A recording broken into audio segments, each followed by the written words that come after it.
Thank you very much. As she said, I'm Veronica, and it's nice to see all of you here in person and online. So, tonight we're going to learn of the founder of Planned Parenthood, and she was an American birth control activist, a sex educator, an active writer, a nurse, and a eugenicist. And we'll talk a lot about eugenics later on.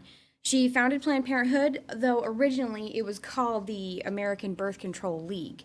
So that is the actual name of the organization that she established, and it later changed its name to Planned Parenthood Federation of America. And let's talk about her personal history. It really shaped Planned Parenthood today. So we've got a bit of a timeline here. In 1843, it is important to note a little bit about what was going on at the time. Scientists discovered what conception was. It's the fusion of sperm and egg, and that mattered a lot for the birth control movement, which sprang up pretty quickly afterward.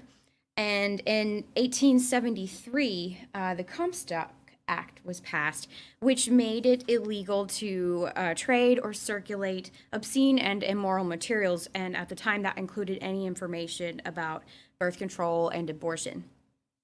And in 1879, Margaret Louise Higgins was born, who later became Margaret Sanger. And all of these things mattered for her life and her movement. So Margaret was born to a very poor family in New York, working class Irish Catholic immigrant family. And in fact, she would, in her memoirs, would talk about how they were so poor that her clothing was very tattered and people would make fun of her. In fact, she dropped out of school because a teacher made fun of her. And she wrote in her memoirs later that the teacher kept having mean comments about her. And her sisters, Nan and Mary, wanted her to continue her education. So they split up the bills for Margaret Sanger. One of them paid for her tuition, and the other paid for her room and board. And later, she was actually able to attend nursing school, but she had to return home to care for her sick mother. And this also greatly impacted Margaret's life and her movement later on. Her mother had 7 miscarriages throughout her life and died at the age of 40 due to tuberculosis. But Margaret Sanger was convinced that the miscarriages also contributed to her early death. And what a tragedy to have witnessed all of that, to witness her mother go through all of that. So in her young adult life, she did complete her nursing degree later on, and they moved to a lower class area. And this is where she saw a lot of women really struggling, and with having a lot of children. And Margaret Sanger eventually got married and had 3 children of her own. But during this time, she met a woman who had had many children already and had self-induced an abortion. And Margaret Sanger, being a nurse, was able to save this woman's life, who was bleeding out.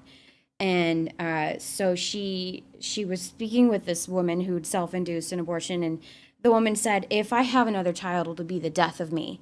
Now, she meant financially, emotionally, it'll be the death of me. Unfortunately, it came to be true because she did get pregnant again and self-induced an abortion again. And Margaret Sanger this time was not able to save her. And so this had a huge impact on Margaret Sanger. And it unfortunately led her in the wrong direction. It led her to believe even stronger that abortion should be legal, it should be safe, and it promoted her movement to legalize birth control and abortion. Now, quick note on birth control. Texas Right to Life takes a stance against anything that causes an abortion. And some birth controls do that, but not all of them. And so Texas Right to Life does not take a stance on birth control as such. It only takes a stance against abortifacients. So we are going to talk a lot about Margaret Sanger's passion and movement for birth control and abortion, but we have to keep that in mind. We're not saying that all birth control is wrong. It's just very much tied together in Margaret Sanger's life. We do have to be careful, though, about birth control, but that's another talk for another day. So let's talk about Margaret Sanger's sex education agendas. So she started a column called What Every Girl Should Know in 1912 in a socialist newspaper, and she worked to advocate against the Comstock laws, and she violated the Comstock laws. So she would constantly publish things that were illegal at the time, just simply trying to give information about birth control. But it became more and more of a slippery slope. It started to talk a lot about abortion too, abortion rights and sterilization, all kinds of dangerous things. And the column was actually censored eventually because she was even just talking about diseases, syphilis and gonorrhea. So they weren't even allowed to talk about that at the time. So she had a few good things in her mission. She wanted to fight poverty. She wanted to help people have safe, healthy pregnancies and manageable family sizes and all of that. But the danger was that she promoted such terrible, tragic, evil things as well, like abortion and eugenics, and she was unable to separate those things to distinguish between the good things and the bad things. And when she was working in New York, she worked particularly with minority women in poverty. And she saw so many back alley abortions and self induced abortions. Abortion was, of course, illegal at the time. And she wanted to make it legal and, in her mind, safer. So another publication sprang up in 1914 called Woman Rebel. And it, again, promoted the use of birth control and the right to use birth control. But unfortunately, because of this, she was arrested. This was illegal, and she was finally chased down by the government and arrested because of the Comstock Act, which made it illegal to talk about these things. And this is when it really started to get bad. She fled to Europe to avoid arrest or to avoid jail. And she began a lecture series in Europe and really got caught up into the eugenics movement. She started lecturing on eugenics, forced sterilization, and abortion. And it was a very popular movement in Europe. The eugenics movement was extremely popular during this time, and it was seeping its way into the United States in the 20s and 30s. And so she eventually was able to return to the United States. But right before she did, she discovered another form of birth control called the diaphragm, which is, of course, a version of birth control to help prevent pregnancy. And she smuggled it into the United States, and it became part of her mission. But by then, she was deeply entrenched in the eugenics movement and in forced sterilization, and would write about it all the time.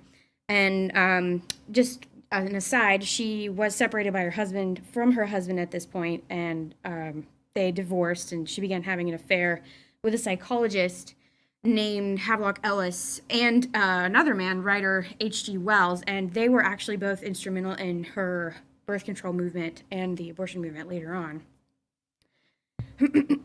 So continuing on with the timeline, she was able to return to the United States and open the first birth control clinic in the United States in 1916. And 9 days after the clinic was opened, it was shut down. It was raided and shut down. And the women who worked there were arrested and actually spent 30 days in jail due to breaking the Comstock Law.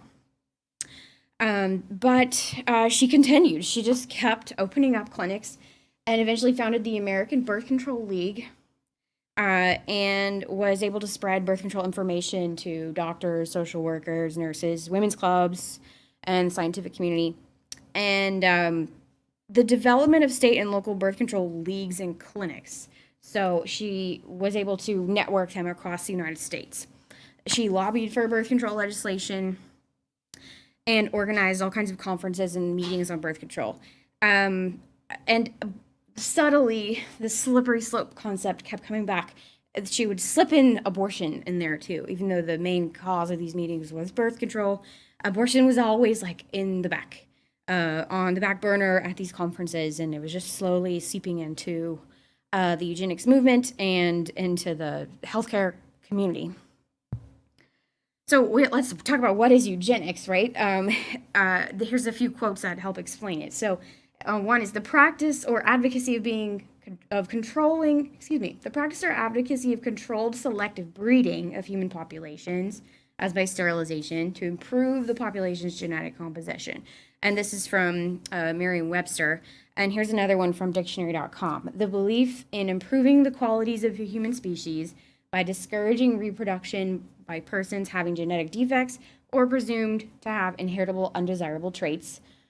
And that's known as negative eugenics. Or encouraging reproduction by persons presumed to have inheritable desirable traits, which is positive eugenics. So these can be very nuanced. One you might think of, positive eugenics might include some of the movies we've seen about like designer babies. So proactively designing the kind of desirable human you want. But negative eugenics as can be pretty negative. It can involve murder, forced sterilization, all kinds of terrible things. And as we have witnessed throughout the ages on our planet. So in the midst of this birth control advocacy, she was propagating these ideas, and she was very involved with prominent American eugenicists like Rockefeller and Carnegie. A lot of them were deeply entrenched into this movement too. And this was, in fact, supported by the rising Nazi party at the time. The Nazis were not in control quite yet, but they were about to be, and they were all communicating by mail and letters and magazines across the ocean, and supported each other's ideas. So eugenics was very popular in the 20s in the United States and in Europe. And then World War II broke out in the late 30s, and people were actually finally they were awakened to what the terrible things can happen from the negative eugenics movement. And we can talk about the positive eugenics movement another day with designer babies and all kinds of scary cloning issues. But just today, thinking about negative eugenics alone, I mean, millions of people were murdered, as we know, minorities of all kinds in Europe, and people with disabilities, anyone they viewed as undesirable. And finally, the U.S. woke up to that when the Nazi camps were raided and photographed, and the photos were disseminated throughout the United States. So she supported eugenics actively. She said the results desired are obviously selective births. She said the American Baby Code would protect society against propagation and increase of the unfit. The most urgent problem today is how to limit and discourage the over-fertility of the mentally and physically defective. These are all examples of negative eugenics. She would often call people with physical disability unfit, feeble-minded. Here's a few more quotes. Uncontrolled fertility is universally correlated with disease, poverty, overcrowding, and the transmission of heritable taints. The undeniably feeble-minded should indeed not only be discouraged, but prevented from propagating their kind. It shows us that we are paying for and even submitting to the dictates of an ever-increasing, unceasingly spawning class of human beings who should never have been born at all. She was very blunt. And she began to become involved in the Negro Project. So eugenics often very much overlaps with racism. It's very hard to separate the two. If someone of one race or class thinks it's ever okay that any other race or class is lesser, it's pretty easy to see how that can lead to extreme racism. And she was involved in some really terribly racist things, specifically against Black people. And she said, we do not want word to go out that we want to exterminate the Negro population. And her mission was so strategic, so carefully strategic. She would get Black pastors to come to her conferences and get them to promote the ideas of birth control. And then once she had gained their trust and gained the trust of the women in these churches, she would bring them to clinics and have them forcibly sterilized. It was dangerous stuff. She spoke at multiple KKK meetings. I mean, it's pretty intense. She called Black people human weeds, just really terrible things. So in 1926, the American Birth Control League received support from a lot of new members. And pretty quickly, she actually resigned. She wanted to start doing more research. And so she cut legal ties with the American Birth Control League, and she started a new research arm called the Birth Control Clinical Research Bureau. So the American Birth Control League continued its mission, and as soon as they were able to, began abortion research as well. And they sort of split ways, but they met up again later on. So she continued her contraceptive advocacy.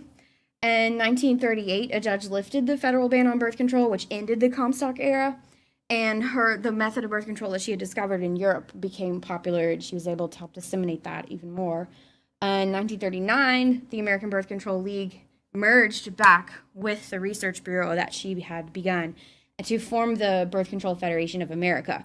And then they changed their name in 1942 to Planned Parenthood Federation of America.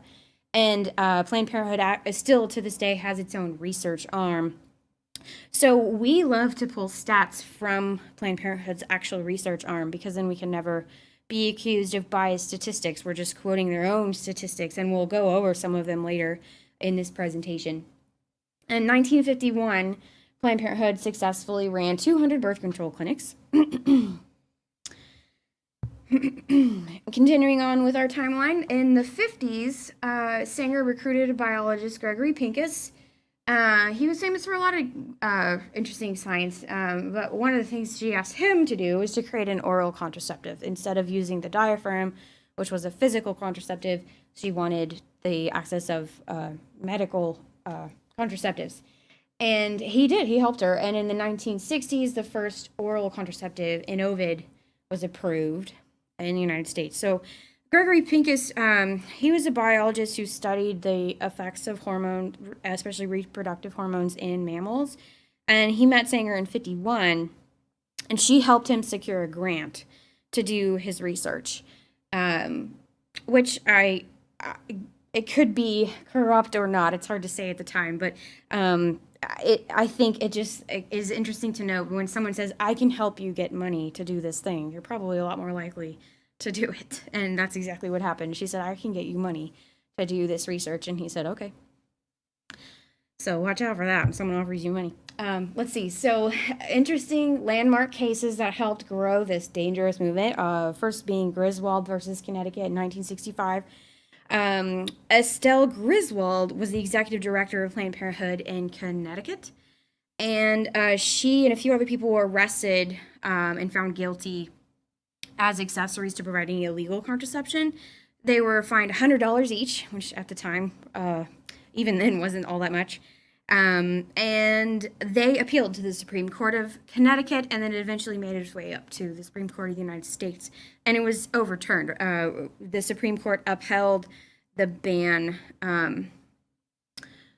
they abolished the ban on birth control on the basis that it violated the right to marital privacy. So their thought was that married couples should have a right to use birth control. Of course, it eventually led to it led to the movement of birth control being allowed by anyone, whether you were married or not, in 1972, in the next case, Eisenstadt versus Baird. In 1973, just a year later, the combination Supreme Court cases of Roe v. Wade and Doe versus Bolton legalized abortion through all 9 months. And this was huge. Roe v. Wade said that the fetus is not a person, but potential life, and doesn't have any constitutional rights. And that a woman's right to abortion is upheld under the right to privacy. So they said that a woman should be allowed to have an abortion. But it didn't stop there. Doe versus Bolton is what made it legal through all 9 months. Doe versus Bolton said that women can have an abortion due to health reasons, and they so broadly defined the term health that it included physical, emotional, psychological, familial, and the woman's age. So you can imagine there were now, you could use any reason under the sun to obtain an abortion without any question whatsoever. And it took 20 years for pro-lifers to pass any legislation that could combat this law. So Planned Parenthood very quickly took action. Even before 1972, abortion was already legal in New York City. It just wasn't legal across the U.S. yet. So they had already been performing abortions before 24 weeks gestation in New York. And as soon as Roe v. Wade was passed, they opened a clinic the very next day and began performing more abortions.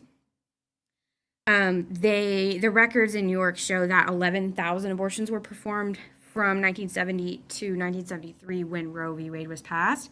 So they were very active, and then the United States really followed their lead after Roe v. Wade was passed. So I should go back and just note that it's not hard to understand that Planned Parenthood was waiting for this to happen, right? They had been very quietly mentioning abortion here and there in these publications, even though everything was under the guise of the birth control movement. But literally the next day after Roe v. Wade was passed, they were opening clinics and performing abortions. So they were part of this movement all along in a very quiet way, because they were trying to not get arrested anymore, because they'd been tired of being arrested for the Comstock Law.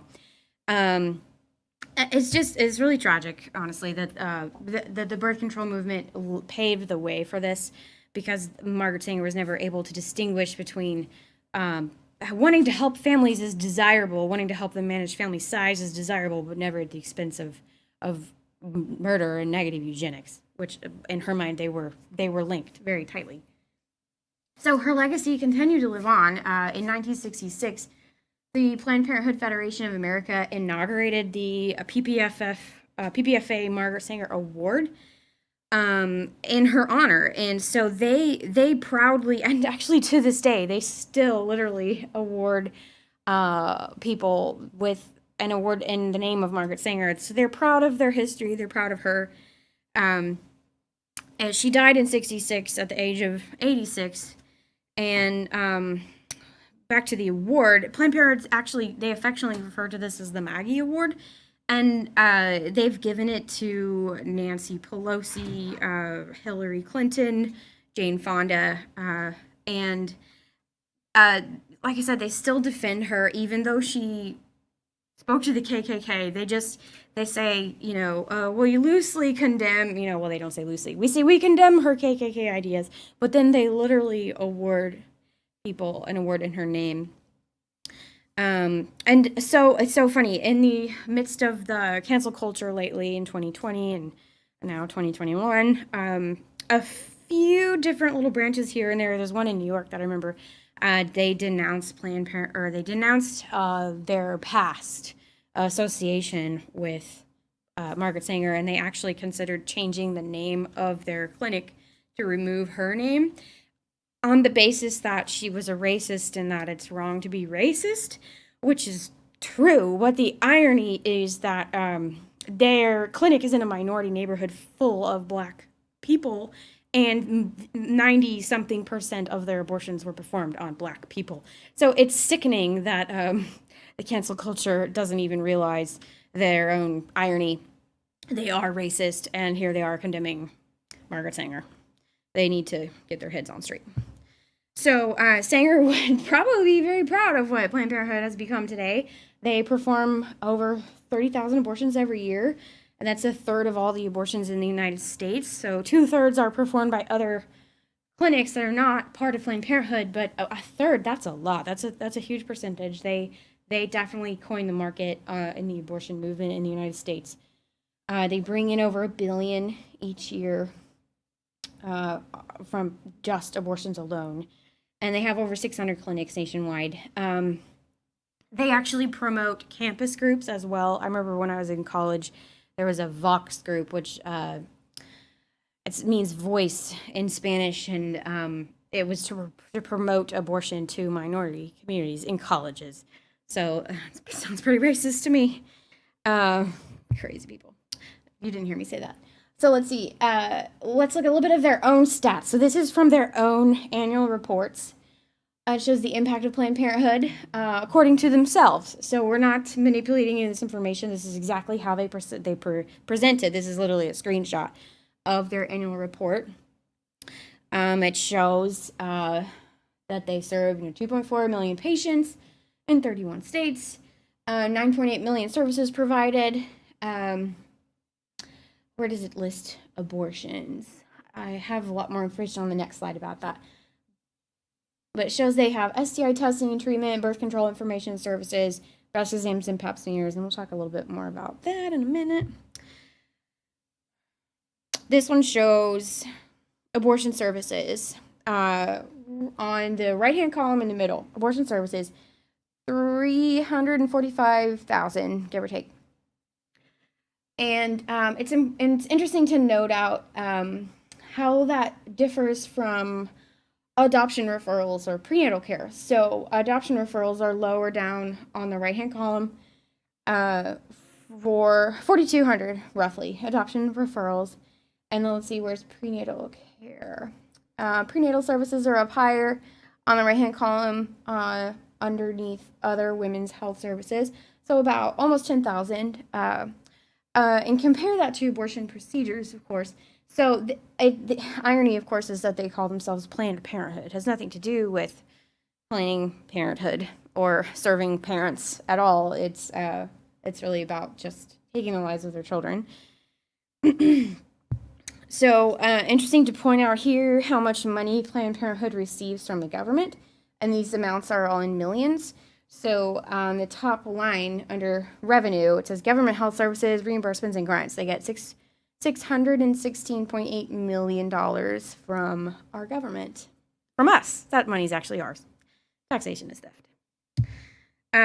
For years, Planned Parenthood has claimed that their abortion services are just a tiny fraction. For a couple decades now, they've said it's 3%. Recently, they started saying it's 4%. But even this number is extremely misleading, the way that they present it. So they say, 50% of their services are STI testing and treatment.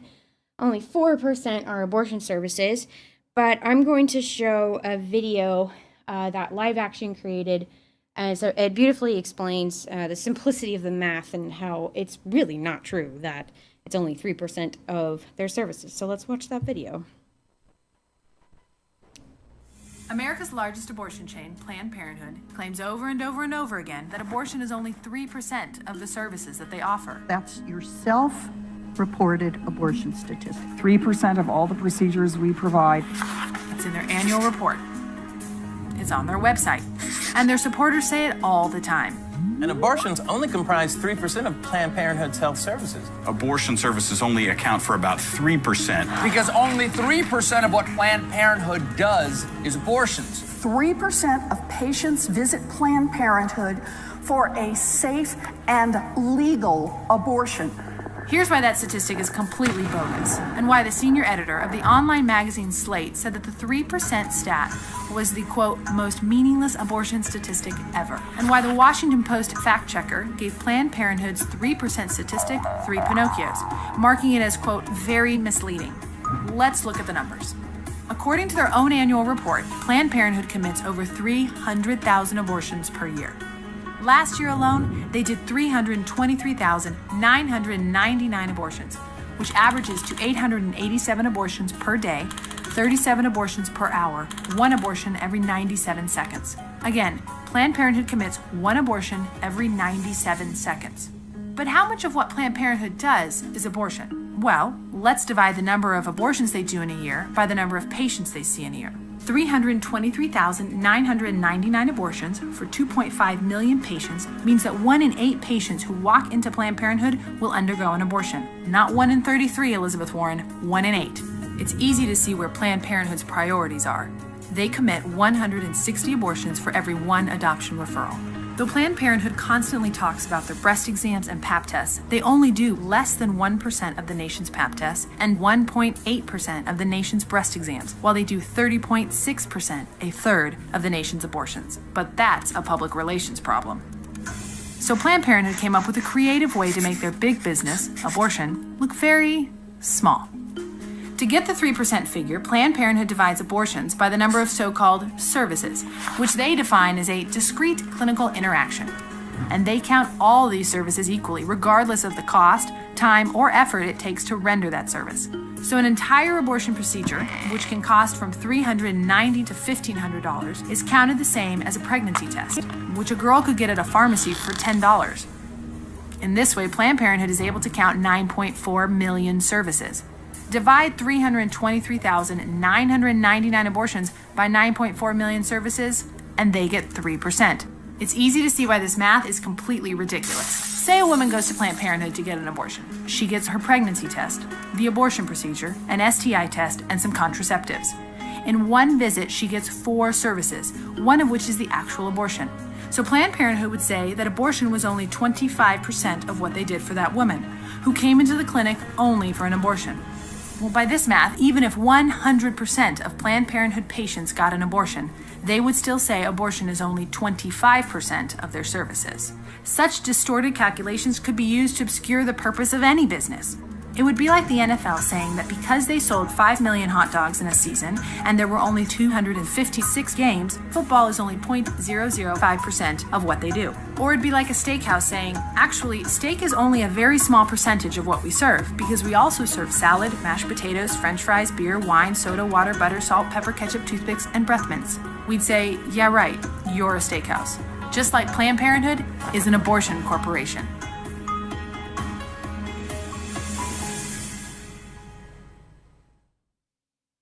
Hope you enjoyed that. I love how simple it is to understand. So when your friends tell you, oh, it's only 3% or now 4% of what they do, you can say, I know how to answer that. So moving on, let's talk about some of the recent and current scandals that Planned Parenthood is going through. There's 4 huge ones here, and there's even more that we could talk about, but I'll just stick to these 4. So one of them is prenatal care and mammograms, failure to report sexual abuse of children brought to clinics, misuse of taxpayer funds, and sale of baby body parts. So on the first point, you've probably heard all kinds of political pundits and celebrities saying that, oh, Planned Parenthood provides all these other services, so we have to keep them around. They're really good. They provide mammograms. And even Cecile Richards, their former CEO, who was CEO for a really long time, daughter of Ann Richards, the first female governor of Texas, who was extremely pro-abortion, she was caught in multiple interviews saying, mammograms, we provide mammograms. And so Live Action did an amazing undercover series and exposed the truth that there was not one clinic in the entire United States out of their almost 700 clinics that actually provided a mammogram. Never had a mammogram machine. Actually, one time a cancer organization donated a mammogram machine to the Planned Parenthood. They stuck it in a storage closet because they didn't have anyone to operate it, didn't know how, never used it, never opened the packaging. So it's really shocking. So I think that they've stopped touting that, but it took about 5 years of really pushing that message, saying you don't even have mammogram machines. Stop saying you provide mammograms. And then on the second point, failure to report sexual abuse. Live Action did another amazing undercover research series. They were following 8 different Planned Parenthood facilities who were willing to cover up sexual abuse. And so you can still go find these videos on Live Action's websites. And Alliance Defending Freedom, which is a really great conservative and pro-life legal organization, they later released a report showing a pattern of documented Planned Parenthood incidents in multiple states. And a lot of this was actually closely related to sex trafficking as well. On point 3, misuse of taxpayer funds. So not only do they get our tax money, but they misuse it.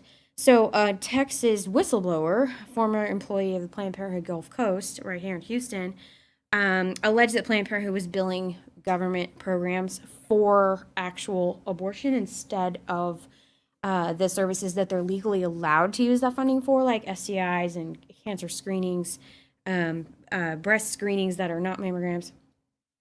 And so that actually went to court, and they had to pay up a lot, settlement of $4.3 million in the lawsuit, and they just moved right on, continuing their mission, even though it had now been clearly exposed to the public that they had been misusing our funds. They were not just using them for STIs, they were, in fact, using them for abortion services. But to this day, they continue to say, oh, it's illegal to use taxpayer funding for abortion, so don't worry, we're not doing that, when there's literally a record and a lawsuit where they admitted to their own guilt. On point 4, the Center for Medical Progress videos came out. Y'all might remember this from a few years ago, exposing the reality that Planned Parenthood literally sells human body parts after they abort large second and third trimester children. They will separate out the body parts and sell them based on what scientists are looking for: brain, heart, liver, lungs. etc. And of course, this is highly illegal. It's always been illegal to sell body parts. And so Planned Parenthood would say, "Oh, we've never do that." Well, it was actually exposed. It's been to court, it was proven, and the Kamala Harris. This was happening in California, where Kamala Harris was the Attorney General, and she, of course, is now our Vice President. And she directly went after the Center for Medical Progress and raided David Daleidon's apartment, and raided his apartment for his equipment, his cameras, computers, everything, SD cards, and in order to intimidate him. And the courts are still dealing with this issue, but I mean, the videos are online right now. It's clear as day that they have been selling body parts for a long time, even though it's illegal. So when someone says, "Oh, Planned Parenthood's a good organization, they provide all these other services," it's like, okay, they promote abortion, which is bad enough, right? They also help sex traffickers abuse children, and they sell body parts. What about any of this is... how do STI screenings outweigh any of those things? Like, yes, it's important to get STI screenings. We can go somewhere else for that. So, lastly, regarding this issue, the mega Planned Parenthood right here in Houston, which everyone touts as the biggest Planned Parenthood, the biggest abortion facility in the Western Hemisphere. The only one bigger is in China. They were very much implicated in these expose videos about selling baby body parts. And so Texas very recently cut off Planned Parenthood from receiving Medicaid funding. And this has been going back and forth through the courts. So, of course, Planned Parenthood didn't like that, so they sued and went up to the Fifth Circuit, which is a court that oversees a few different states, Texas and Louisiana and a few others. And we won. The courts sided with pro-lifers and said, no, you broke the law. You don't get Medicaid funding. Sorry. Well, Planned Parenthood said, but we're in the middle of a pandemic. We need a few months' time. We need 6 months. And so the court said, no, 3 months. So they settled on 4 months. So you can have 4 months to figure this out, to transfer your Medicaid patients over to other facilities. So that 4 months ended last week. And Planned Parenthood, so we were celebrating, right? All pro-lifers in Texas were celebrating that Medicaid funding, taxpayer funding from us can no longer go to Planned Parenthood, because they broke the law, they sold body parts. And Planned Parenthood said, wait, we need a couple more months. So they just sued again last week to ask for more time. So hopefully very soon we will see Medicaid funding completely cut off. Unfortunately, though, some of our strategists think that they're going to continue to stall.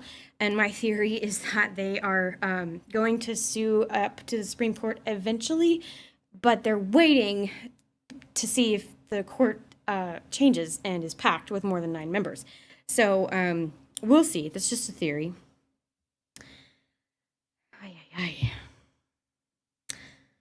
Get a little passionate talking about these crazy people. All right, let's talk about the Hyde Amendment, though. So at least there are some more good protections in place. So the Hyde Amendment is the federal amendment to prevent Planned Parenthood from receiving Medicaid funding.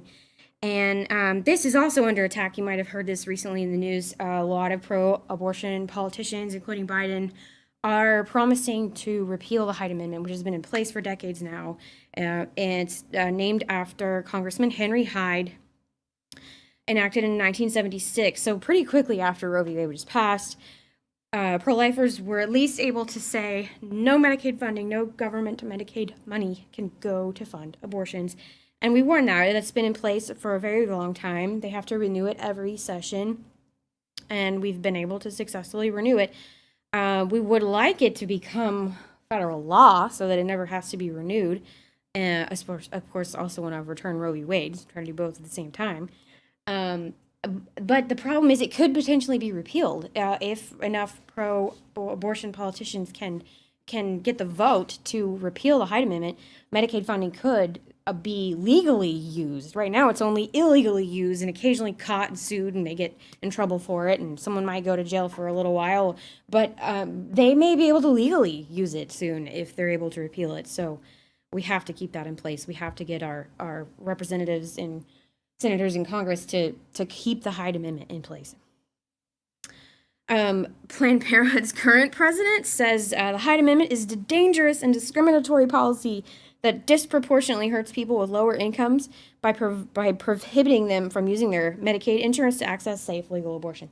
So it's kind of funny that they, I mean, it's pretty clear to see that Planned Parenthood was founded on racist roots. It's still in minority communities and attacking people of minorities continuously, and how good they are at flipping their words to say that it's racist to prevent people from using government money, our money, in fact, taxpayer money, to pay for their abortions. So what is Planned Parenthood doing today? They still build their clinics in minority neighborhoods, and they accept scholarships for Black abortions. It's really disturbing. Live Action has some videos on that too. They recorded phone calls of people offering to pay for an abortion for a Black person anonymously, and they were saying things like, just make sure I don't want it to go to a white baby, I want it to go to a Black baby, because I don't like Black people. And it was pretty disgusting. So here's an interactive map. I'm not going to click on it right now, but it is interesting to note. If you want to look at this later, you can check out protectingblacklife.org. They have an interactive map based on the 2010 census on where Planned Parenthoods are located today. And I want to say it was 76% of their clinics are located in minority communities. And in fact, the one right here in Houston, the really big one on the Gulf Freeway, is not only in a predominantly Black neighborhood, but it's also literally across the street from a predominantly Black college. So college students and minorities have been their targets for a long time, and they hit both of those with this one clinic. Now, the 2020 census hasn't been released yet, but I am very curious to see, because we know where all the Planned Parenthood clinics, of course, but what the census shows is where the demographics break down by zip code and all of that. So it would be very eye-opening to see, I'm sure, where are the new Planned Parenthoods based on demographics, and are they continuing their racist tendencies? If you just drive around the clinic, you can tend to tell that, but the census will give us much more hard data. So we don't need Planned Parenthood. Even if Planned Parenthood closed down, we would not be without, the important services of breast screenings and STI screenings and pregnancy tests. You can go other places for these services. So if someone tells you, but we need Planned Parenthood, yeah, they do bad stuff, but they do good stuff too. You can tell them about federally qualified healthcare centers, FQHCs. They outweigh the number of abortion facilities by 8 to 1. They provide government approved, or I should say they provide all of these services with government funding, and sometimes at an extremely low cost or free, actually cheaper or free compared to Planned Parenthood. And they're all over the place. It might be your local pediatric clinic. They might be qualified as an FQHC. And so you can go to them and say, I need low-cost healthcare. Are you an FQHC? And so you can go to this website, fqhc.org, to find one near you. And they're everywhere. And they provide all of these services. So you can also go to clinics that may not be an FQHC, but they're still approved by the Texas government, by the Alternatives to Abortion program. So you can go to textrightslife.com to find, and Pregnant Need Help, to find a clinic that specifically helps pregnant women. And these centers in the Alternatives to Abortion program have been vetted and approved by the Texas government. So the government does occasionally do some good things, and one of those things is to actually help pregnant women in Texas. You don't need Planned Parenthood. Remember FQHCs when your friends tell you, but what about these other important services? They outweigh them. They're far better. They're vetted instead of being sued constantly for breaking the law, and they're often free. So that is the end of this presentation, and if you would like a copy of this or see the sources, I can send this to you. Most of this was obtained from Margaret Sanger's own writings, and the numerical data was obtained from Planned Parenthood's research arm, which is the Guttmacher Institute. And then anything that's not listed on the slide is listed in the actual notes of the other slide. So Thank you so much for listening. I hope you enjoyed this and that you can tell all your friends and your neighbors and your crazy uncle in Seattle that we don't need Planned Parenthood. Thank you very much. Thank you, Veronica. So remember that if you have any questions, please remember to text them to the number on the tabletop card, the number on your screen if you're live streaming. And again, I can say that phone number for you. It's 833-343-0269. And I'll be reading through those questions now for Veronica. All right. So our first question is, did Margaret Sanger's family support her views? That's a really good question. I'm not super sure, but you can read her memoirs. There's actually whole library sections in New York that are dedicated to Margaret Sanger, and I still have her books. There's even a website. I'm forgetting the name of it at the moment, but you can probably type in like Margaret Sanger memoir. Oh, do you know the name of it? I'll have to repeat this into the microphone.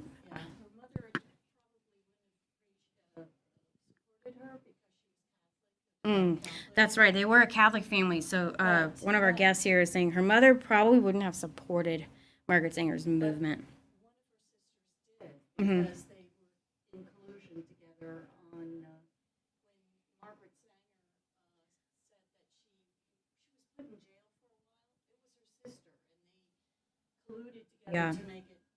Let me repeat this. I'll have to pause you so I can repeat it because our online guests can't hear anything outside of the microphone.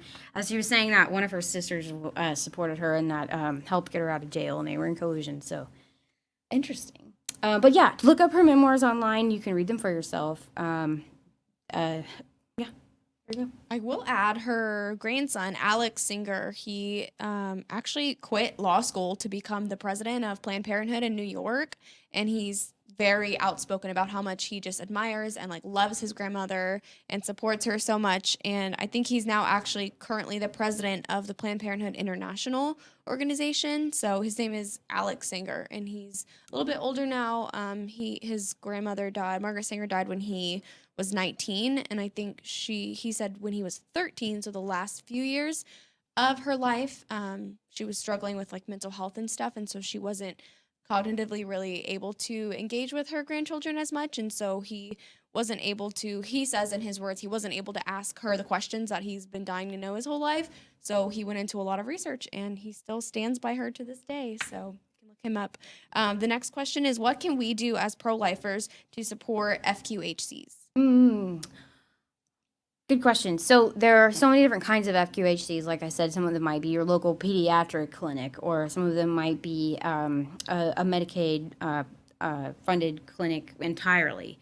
So they're all a little bit different, but some of them do accept volunteers, and some of them need donations. Some of them are dedicated to foster care. So foster care clinics often request physical items like clothing.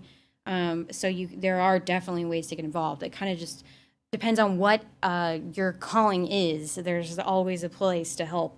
And then regarding pregnancy centers specifically, the ones that are geared toward actually helping pregnant women have a healthy pregnancy, they need volunteers to become trained counselors.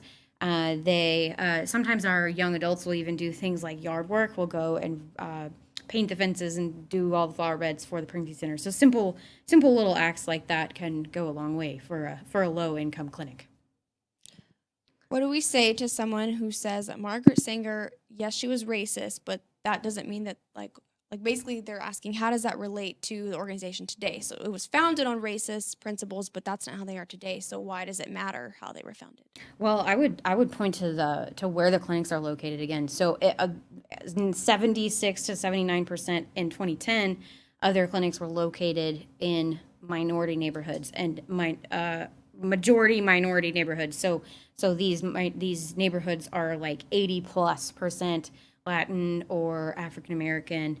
And I mean, that's pretty clear that they are trying to target a certain population.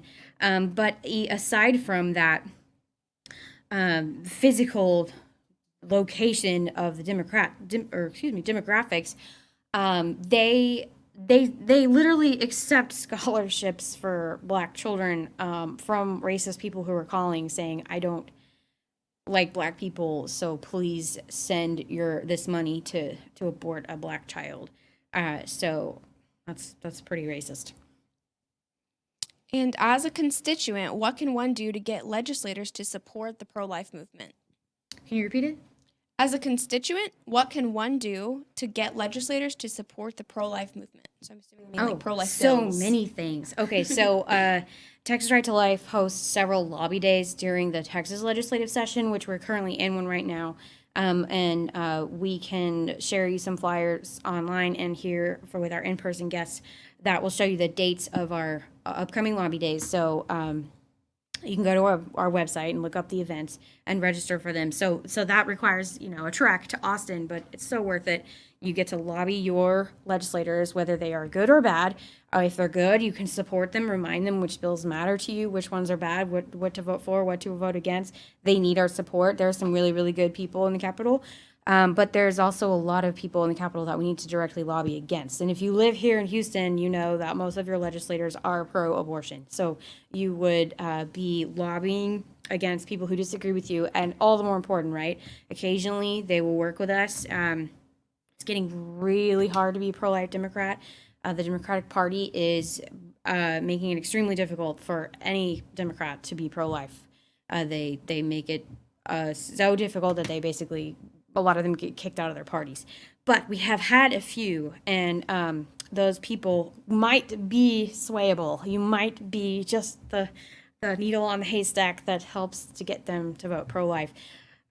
Especially when it comes to end-of-life ethics, they're a little more comfortable voting pro-life on those issues versus abortion. So come and talk to them. Be ready to argue with them. So if you don't have time to trek to Austin on one of those particular days, you can always come of your own accord on any day, and Texas Right to Life will be there to greet you and to help you find the right offices in the maze that is the Capitol. And if you can't come to Austin at all, you can call and email.